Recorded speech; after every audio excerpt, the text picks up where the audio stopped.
corporate social responsibility, this is a bit misleading because this, first of all, it's not just corporations who are in play here, and it's not the corporation, it's the leadership within the corporation. I can define that more carefully. It's not just social issues, it's environmental issues, it's ethical issues, it's many other issues. Huh?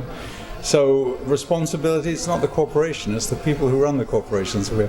So I'm using the word responsible leadership more easily than corporate social responsibility.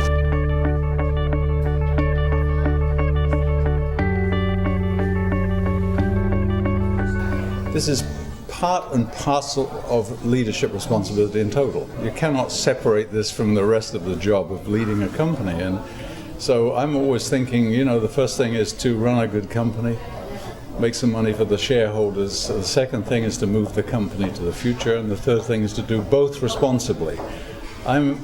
You hear from what I'm saying, I'm in a kind of thinking of a more integrated set of responsibilities, of which this is one. It's not to be ignored at all. But it's one. You can't kind of take it out and talk about corporate social responsibility. And you can't take it out of the firm and stick it into a staff function in a company. Most companies are running these things from a staff position. This is a line job. This is a job of people who are running companies at all levels, not just the top. The CEO, the division heads, the business unit heads, the product managers, the market managers who are leading all the way down. All of them have the task of integrating these three tasks. Make some money today, move the company into the future for tomorrow, and do both responsibly. And you can't separate one from the other.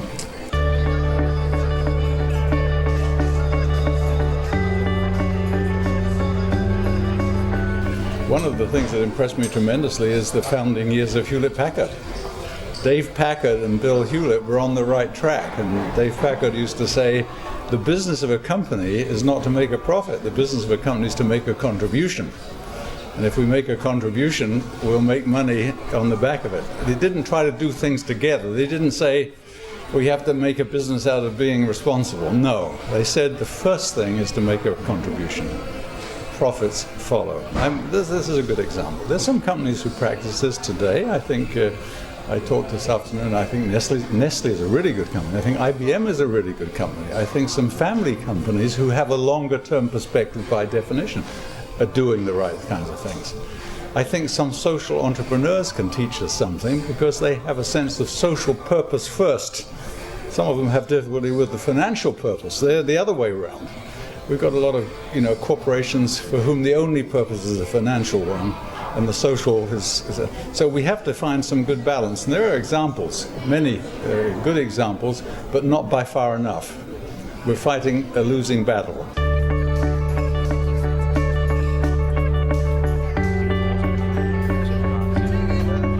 If I were, I do teach MBAs and senior executives and board members, and if I'm thinking about young people, my first advice would be, you have to be, first of all, a very good manager. You have to be a good professional.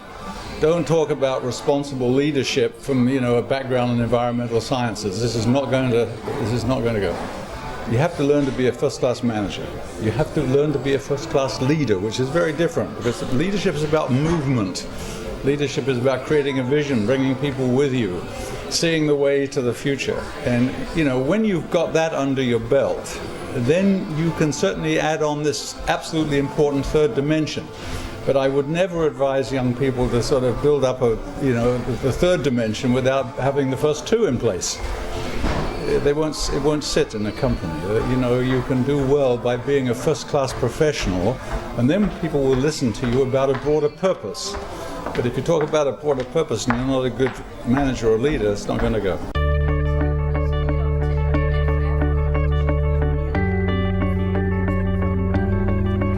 I think the biggest challenge at the moment, curiously, for leaders is not so much the environmental one. The biggest challenge at the moment is combining today performance, for which they're under tremendous pressure.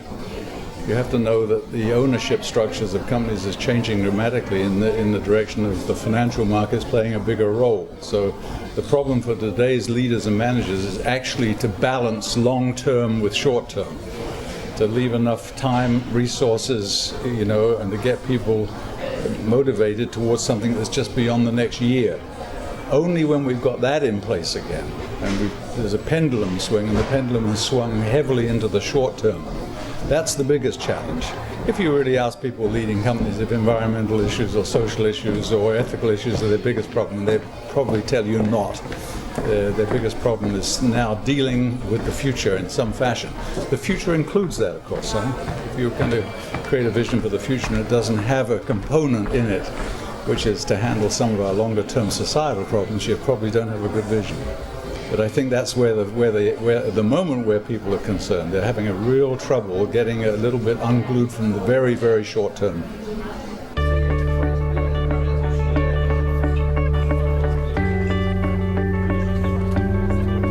Put vision above strategy. There's a lot of courses in business schools about strategies, and so it's important to understand the mechanics of strategy, but strategies are decisions. Vision is what you want to create. Vision is not a forecast. Vision is to have a passion.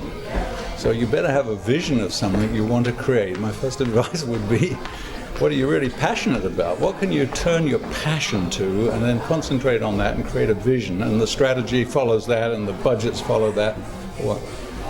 I would tell them to put purpose ahead of goals. So when your boss tells you, what is your goal for next year to increase market share? I say, what's my purpose for next year?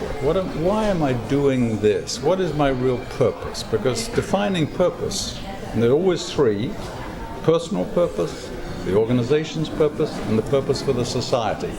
And I think Dave Packard got it right when he said the purpose is to make a contribution, to make a difference. And I think if a young person is looking towards a job and doesn't know how to make a difference, there's also a problem. And I would say the third is to put values above all. So vision before strategy, purpose before goals, and values above all. That would be a good start.